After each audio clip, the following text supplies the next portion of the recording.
Жалган маалымат таратууну адатка айланткандар кимдер? Биз фактыларга таянып, масштабдуу фейктерди тараткан шылуундардын рейтингин түздүк. Анда эмесе алдыңкы 5тик менен таанышыңыздар. Рейтингдин сап башында Болот Темиров жазылды. Эмне үчүн? Анын негизги артыкчылыгы элди массалык түрдө жалганга ишендирүүгө кылган аракети болду.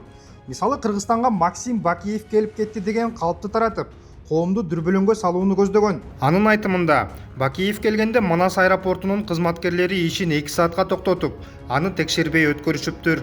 Бирок ойлонуп көрөлү. Мындай окуя болсо, социалдык тармактар заматта видео сүрөттөргө толбойт беле. Чакан Кыргызстанда мындай нерсени жашыруу мүмкүн эмес. Темировдун мындай жалган маалыматтары жүздөп саналат. Экинчи сапта Лейла Саралаева жайгашты. Саралаева Кыргыздын душманы Виктор Васильевдин ойдон чыгарылган маалыматтарын таратуу менен алектенет. Ал Тилекмат Куренов кармалганда түнү менен ырайымсыз сабалды деп чагымчылдык кылган. Бирок эртеси күнү өткөн соттук отурумда Куреновдун ден соолугу куландан соо экендигине күбө болдук. Бул калптын түпкү тамыры кайра эле Болот Темировго барып такалат. Кыскасы, Кыргыздын душманына микрофон сунган Саралаеванын чыныгы ниети ачыкка чыкты. 3-чү орунду Самат Кушбек ээледи. Визасынын мөөнөтү аяктап бараткан Самат чет өлкөдө калуу үчүн Кыргызстан тууралуу каралоолорду күчөттү. Жакында эле Ысык көлдө өткөн Формула 1 сууда сүзүү мелдешинин алдында көл ууланат, балыктар кылылат, сууга түшүүгө мүмкүн болбой калат деп кыйкырып чыккан. Чындыгында кандай болду? Мелдеш аяктады. Көлдүн суусу таптаза, экологияга бир дагы зыян тийген жок. Көл жегине 20 миңден ашык турист келип, дүйнө жүзү боюнча 1,5 миллиардка чукул адам бул мелдешти онлайн көрдү. Башкача айтканда, өлкөбүз үчүн масштабы чоң реклама болду.